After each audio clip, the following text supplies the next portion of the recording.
mas para mim é sempre motivo de grande alegria e deixa meu coração assim em chamas, ardendo, quando eu ouço que Deus está fazendo, principalmente usando pessoas como a gente, pessoas que nós conhecemos, pessoas que talvez estudaram em escolas que nós conhecemos, e Ele vai estar à noite, no culto, falando um pouco mais sobre o desafio de missões mundiais. Nós estamos na campanha de missões mundiais, como os irmãos sabem, nós temos alguns cartazes que os irmãos podem dar uma olhada, que falam um pouco mais sobre a campanha de missões mundiais desse ano.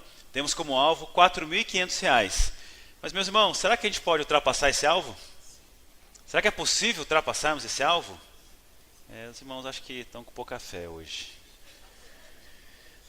É possível, irmãos, nós alcançarmos e ultrapassarmos esse alvo? Para a glória de Deus. Sabe por quê, irmãos? Quanto mais investirmos, acho que é o frio, né? Então o frio deixa a gente mais quietinho assim no nosso canto. Meus irmãos, quando nós pensamos em missões, quanto mais investimento, mais pessoas são alcançadas e transformadas. É por isso que nós temos que sempre pensar em avançar com missões. Então prepare o seu coração. Hoje à noite nós vamos ter o Gustavo ainda com a gente, falando sobre o trabalho missionário ali no Haiti. Só reforçando, próximo final de semana nós temos a conferência Edificando Igrejas Saudáveis. Pastor Helder Cardim, que é reitor da Palavra da Vida. Vamos ter o pastor Wilson Porte Júnior, ele é aqui de pertinho, de Araraquara, Igreja Batista da Liberdade. São dois pastores que Deus tem usado no Brasil e no mundo. E a gente vai ter a oportunidade de tê-los aqui com a gente. Você pode pegar aquela arte que nós temos divulgado nas redes sociais, mandar para alguém que você conhece, de alguma igreja, e Deus pode usar essa conferência na vida também de irmãos nossos de outras igrejas, afinal somos do mesmo reino, somos todos na mesma igreja. Como os irmãos sabem, o pastor Clem está de férias. Eu até fui falar na apresentação do pastor Marcos Azevedo no último domingo, se vocês estavam aqui, eu queria puxar na mente para dizer, pastor nunca se aposenta. Um cristão jamais se aposenta. Nós sempre vamos viver o evangelho e falar do evangelho. E eu queria falar isso, eu acabei falando, pastor não tira férias. Eu falei, não é isso. Pastor não descansa. Não é isso. Pastor não se aposenta. Isso, pastor jamais se aposenta. Pastor sim precisa tirar férias, precisa descansar. Isso é importante para que ele possa voltar renovado, para continuar cuidando de nós. E essa questão do descanso, meus irmãos, é um princípio bíblico. Esse é um princípio do próprio Deus. Ele cria tudo em 6 dias e no 7º dia ele descansa. É um descanso contemplativo. E nós devemos então ser imitadores de Deus. Portanto, meus irmãos, descansem, é importante. Se os irmãos têm aquele dia de descanso, podem dormir até um pouco mais tarde, passar aquele tempo em família, isso também é muito importante. Meus irmãos, abram suas Bíblias na carta escrita por Judas, Epístola de Judas. É o penúltimo livro do Novo Testamento. Nós vamos estudar hoje, continuar estudando, o que é que podemos aprender sobre escatologia a partir da carta de Judas. A carta escrita por Judas é uma carta com alguns aspectos escatológicos. Mas o que significa escatologia? Senão o estudo, o entendimento dos últimos dias.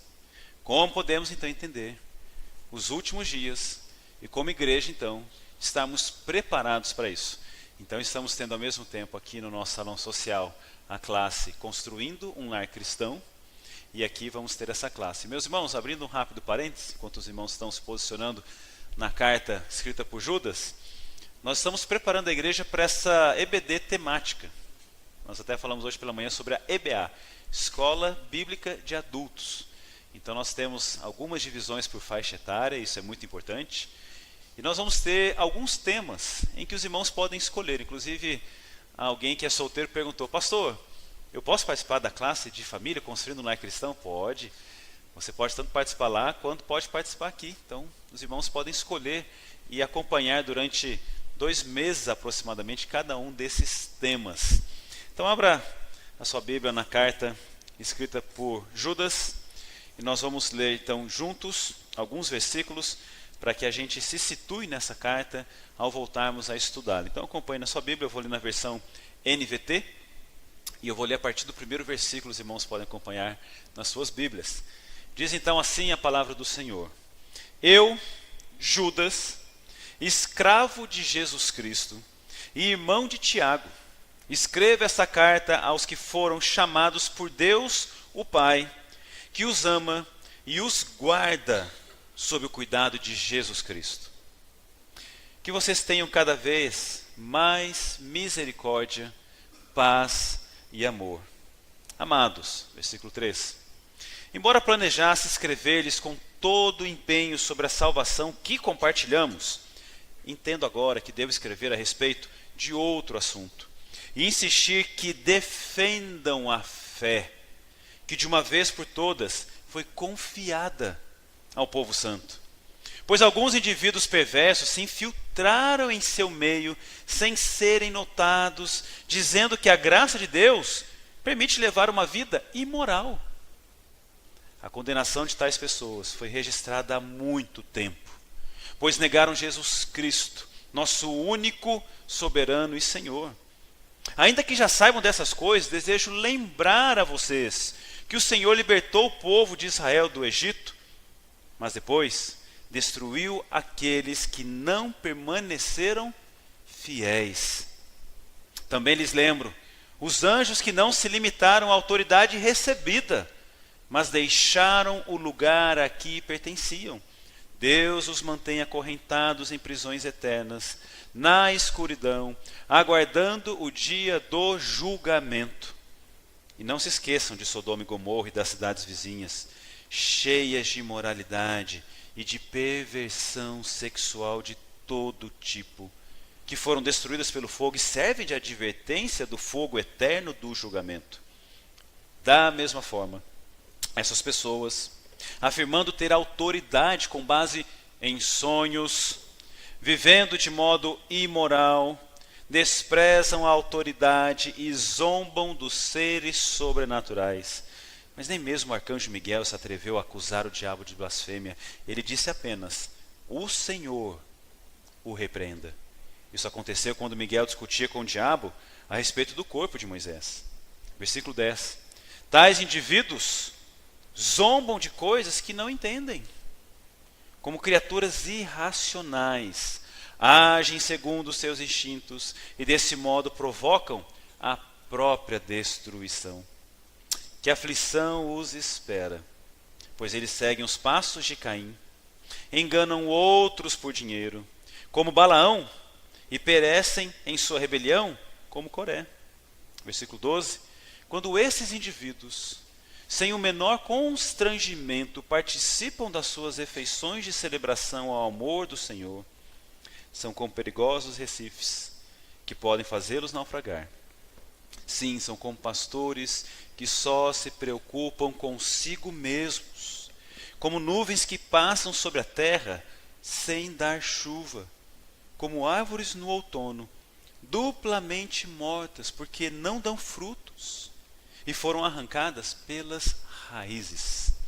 São como ondas violentas no mar, espalhando a espuma de seus atos vergonhosos, como estrelas sem rumo, condenadas para sempre à mais profunda escuridão. Amém, meus irmãos? Amém? Pelo santo texto, pela santa escritura revelada por Deus a nós, ao ouvirmos a voz do Senhor por meio da sua palavra, nós queremos falar com o Senhor e elevar a nossa voz diante dele, pedindo: Senhor, o que acabamos de ler, ajuda-nos por meio da atuação do teu Santo Espírito que habita em nós, iluminando a nossa mente, para que possamos entender e para que possamos viver. Vamos orar juntos então? Feche seus olhos, abaixe sua cabeça, fale com o Senhor no seu coração, pedindo para que isso aconteça, e nós oramos, vamos orar juntos então.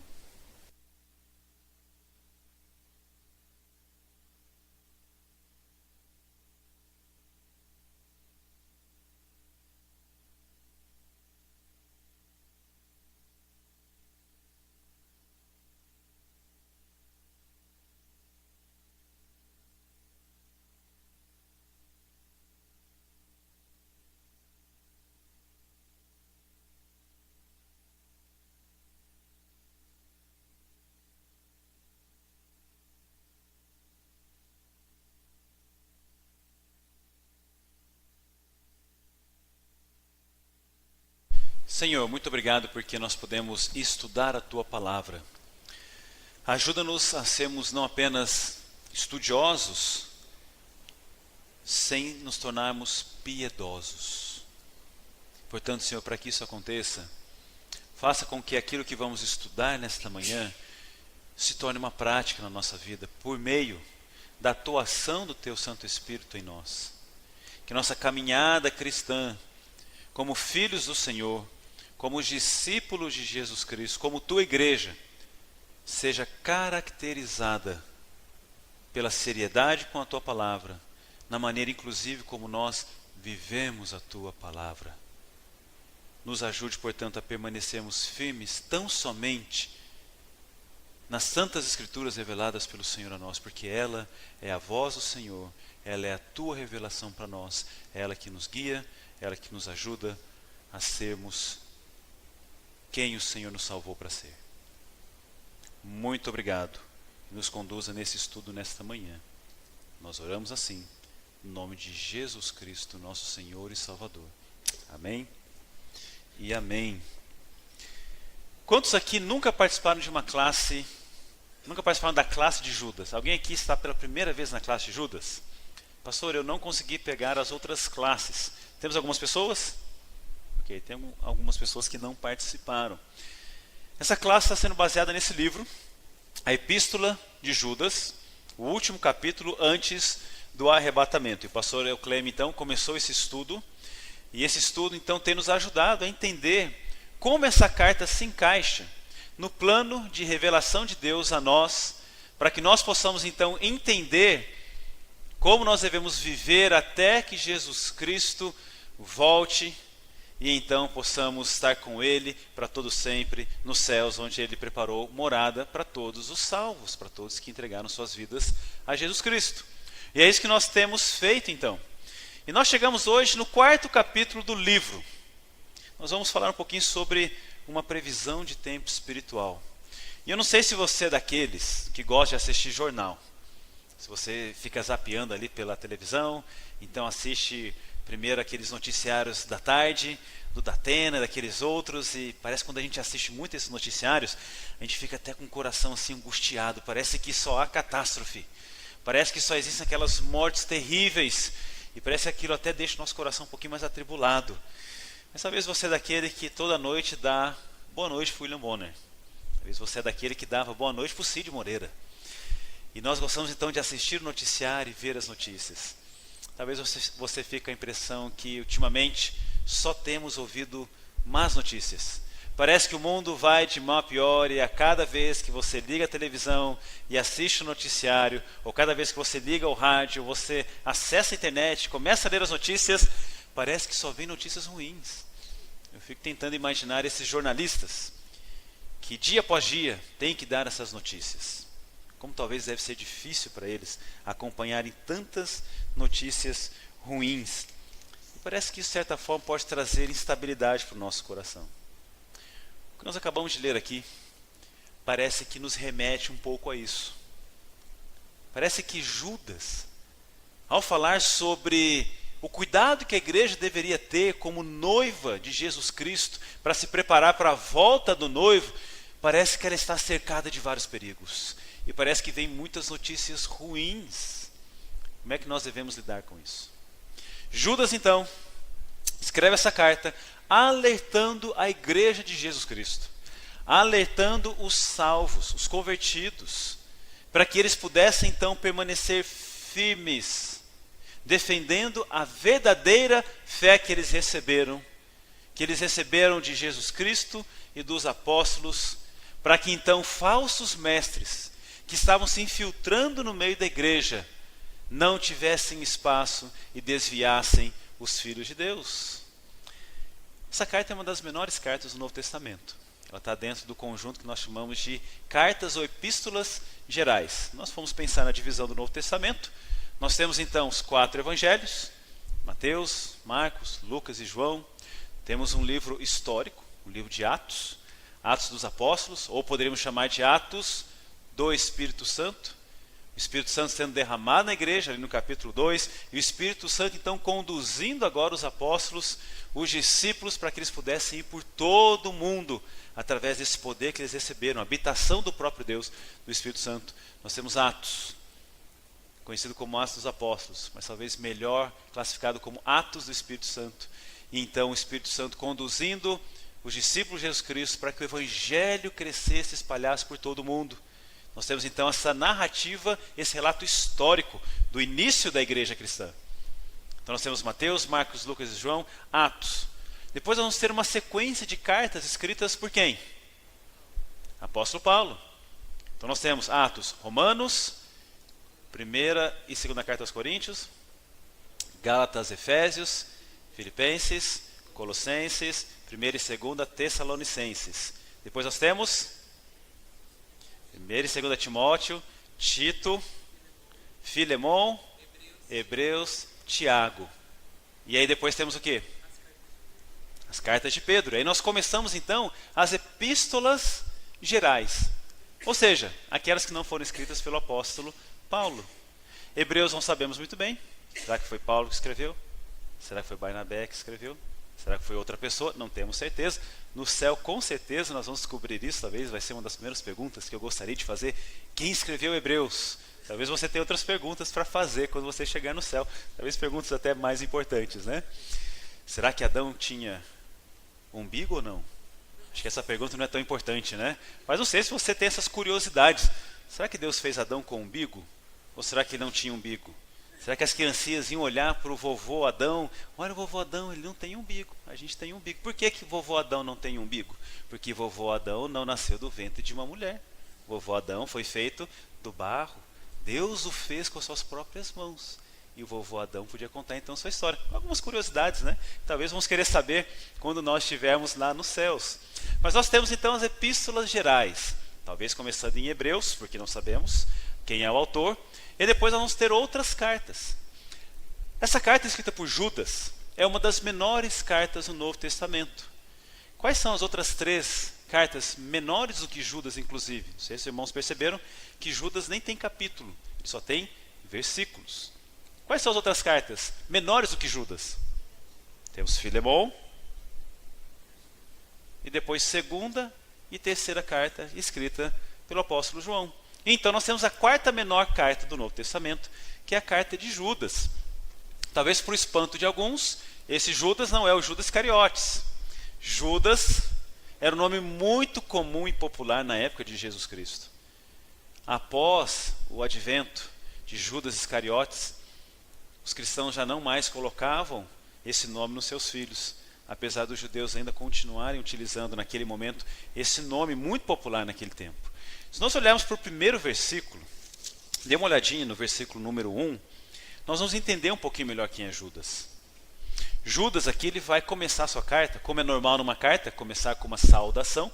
Ele vai então saudar a igreja e ele vai dizer quem ele é, para que a gente possa entender melhor quem está escrevendo essa carta. Ele vai dizer Judas. Como é que está na tradução dos irmãos a classificação que ele dá a ele mesmo? Tem alguma outra tradução que traz uma outra palavra? Escravo.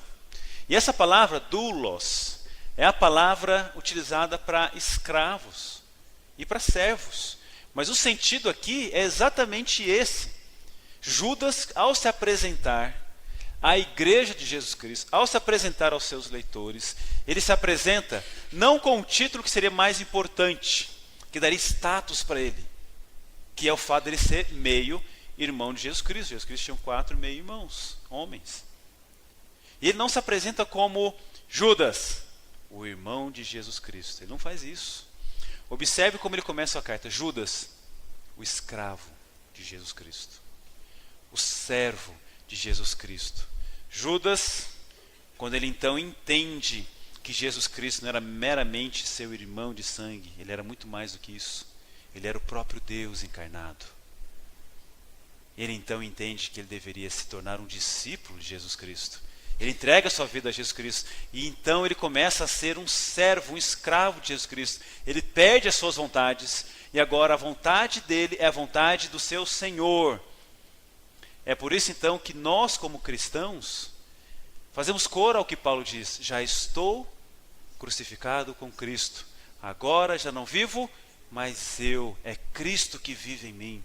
Agora os meus gostos, desejos, sonhos e vontades devem estar alinhadas com o do meu Senhor. Judas entendia isso. E é por isso que ele diz então, Judas, servo, escravo de Jesus Cristo, e irmão de Tiago. Ele então começa de uma maneira muito humilde a sua carta, entendendo que ele é apenas um servo. E quando nós vamos então avançando nessa carta, nós vamos entender que Judas, ele escreve essa carta primordialmente para alertar a igreja, que estava no seu início, mas para alertar a igreja, para que ela se mantivesse firme, defendendo a fé cristã. Porque quando nós perdemos a firmeza da nossa fé, e aqui estamos falando da fé no sentido de conhecimento, conhecer a Jesus Cristo, conhecer o Evangelho, conhecermos então as doutrinas que nos ajudam a ter os fundamentos que fazem com que a nossa fé jamais seja abalada, ele está alertando a igreja. Muitas pessoas já se infiltraram, estão se infiltrando e provavelmente tentarão se infiltrar na igreja. Até com uma agenda de Satanás para tentar destruir a igreja. E destruir a igreja por dentro. A melhor maneira de se destruir algo é você fazer isso por dentro. Se infiltrando. E pegando pessoas que estão ali desatentas. E Judas vai dizer, jamais estejam desatentos. Estejam sempre em alerta. Estejam sempre com a guarda levantada. E para isso vocês precisam conhecer a palavra de Deus para saber distinguir o erro, o que é falso do que é correto, do que é verdadeiro. A palavra de Deus. É por isso que nós nos esmeramos, nos esforçamos para conhecer a palavra de Deus. E então poder viver a palavra de Deus. Não é isso que acontece naquela história famosa do passado? Quando então há aquela batalha entre gregos e troianos? Eles dão um presente. Os gregos dão um presente para os troianos. Ouviram falar do cavalo de Troia? Eles dão um presente para os troianos. Um cavalo gigante, imenso. Aparentemente, para os troianos, foi um ótimo presente. Eles se alegraram.